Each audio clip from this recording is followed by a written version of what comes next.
نہیں کوئی میرے نبی جیسا ہے یقین یہ میرا ہے بڑے خوبصورت حبیب خدا۔ ایک دن میں نے چاند سے پوچھا تو ہے کتنا حسین، کوئی تجھ سا نہیں، تیری نوری کرنوں سے زوبار ہے فرش زمین۔ آئیے دوستو، اب ہم مولانا عدنان ارشد قاسمی صاحب کے شاندار کلام کے بعد تقریر کے لیے ہم انہی کے والد محترم اور جامعہ سید احمد شہید کٹولی ملیح آباد کے ہمارے استاذ محترم جناب حضرت مولانا رضوان ندوی صاحب رضوان قاسمی صاحب دامت برکاتہم العالیہ سے میں ملتمس ہوں کہ حضرت والا تشریف لائیں۔ امام و خطیب مسجد رحمانیہ بی بی گنج لکھنؤ۔ الحمد لله نحمده ونستعينه ونستغفره ونؤمن به ونتوكل عليه ونعوذ بالله من شرور أنفسنا ومن سيئات أعمالنا، من يهده الله فلا مضل له ومن يضلله فلا هادي له، ونشهد أن لا إله إلا الله وحده لا شريك له، ونشهد أن سيدنا ومولانا محمدًا عبده ورسوله، أما بعد فقد قال الله تبارك وتعالى: شهر رمضان الذي أنزل فيه القرآن هدى للناس وبينات من الهدى والفرقان. قال النبي صلى الله عليه وسلم: خيركم من تعلم القرآن وعلمه. وقال النبي صلى الله عليه وسلم: إن الله يرفع بهذا الكتاب ويضع به آخرين، أو كما قال عليه الصلاة والسلام۔ بھائی مولانا اسلام الحق صاحب تشریف لا چکے ہیں، ہم سب کے مخدوم و محترم۔ میں چند منٹ اپنی بات کر کے رخصت ہو جاؤں گا انشاءاللہ۔ ابھی آپ حضرات کے سامنے دو بڑے علماء، جید علماء، جن کا خطاب آپ سنیں گے، مولانا اسلام الحق صاحب ہیں، مولانا آفتاب عالم صاحب ندوی۔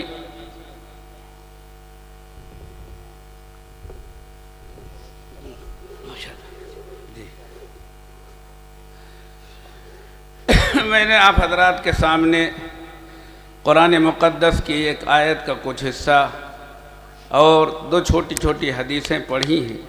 اللہ پاک قرآن پاک اور احادیث کی روشنی میں کچھ کہنے کی توفیق نصیب فرما دے اور ہم سب کو عمل کی توفیق عطا فرمائے، آمین ثم آمین۔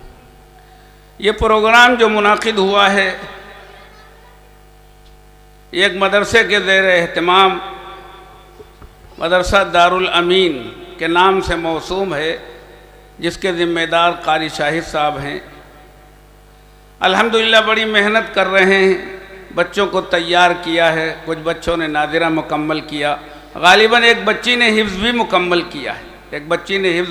کیا ہے، اللہ پاک ان کی محنتوں کو، ان کی کاوشوں کو برابر فرمائے، آمین ثم آمین۔ اور ہم سب کو ان کی اور ان جیسے جتنی بھی خدمت کرنے والے مدارس اور مساجد کی لائن سے، یعنی دینی تنظیموں اور تحریکوں کی لائن سے، جس سے ملت کو نفع پہنچ رہا ہے، جس سے دین کی آبیاری ہو رہی ہے، جس سے ہمارے اندر بیداری پیدا ہو رہی ہے، اللہ تعالیٰ ان حضرات کو جزائے خیر عطا فرمائے، آمین ثم آمین۔ ایسے پرفتن دور میں اور ایسے ماحول میں جہاں دین سے دوری نہیں بلکہ بیزاری پیدا ہو رہی ہو، ایسے ماحول میں کام کرنا یہ بڑی ہمت کی بات ہے، بڑی جگر کی بات ہے۔ ورنہ میرے محترم دوستو، اب حالات تو یہ ہیں کہ قرآن کی عظمت تو عظمت رہی، قرآن پر عمل یہ تو بہت دور کی بات ہے۔ یہاں تک کہ جو رسول اللہ صلی اللہ علیہ وسلم کا امتی کہلانے والا، اپنے آپ کو مسلمان کہلانے والا، قرآن کے خلاف آوازیں اٹھ رہی ہیں، قرآن کے خلاف تحریکیں چل رہی ہیں، دین میں فتنے پھیلانے کے لیے کتنی جماعتیں، کتنے فرقے، کتنے افراد تیار ہو، ہمیں آپ کو کچھ پتہ؟ آج کا نوجوان قرآن کی دوری کی وجہ سے اتنا بھٹک رہا ہے، اتنا بہک رہا ہے کہ اس کو کوئی راستہ نہیں مل رہا، وہ سمجھ رہا کہ ہم کہاں جائیں، کدھر جائیں۔ محترم بزرگوں، عزیزان گرامی، ہم سب کے درمیان میں مشہور و معروف شخصیت عبدالواحد فاروقی صاحب مدد اللہ العالی تشریف فرما ہو چکے ہیں، سمجھے۔ یہ ہم سب کے لیے سعادت کی بات ہے اور ہم سب کے لیے حوصلہ افزائی کی بات ہے کہ آپ کسی بھی پروگرام میں مدعو کیے جاتے ہیں، الحمدللہ تشریف لے آتے ہیں۔ یہ اللہ کا شکر اور اس کا احسان ہے کہ ہم سب کے درمیان ابھی ایسے لوگ ہیں جو ہماری حوصلہ افزائی کرتے رہتے ہیں اور ہم سب کو حوصلہ اور ہمت دلاتے رہتے ہیں۔ بھائی چلت پھرت کم کر دیں، اب انشاءاللہ آپ کے سامنے ابھی جو ہے دوسرا کوئی نہ کوئی مقرر آئے گا جن کا جو ہے پرمغز خطاب ہوگا، تفصیلی خطاب ہوگا۔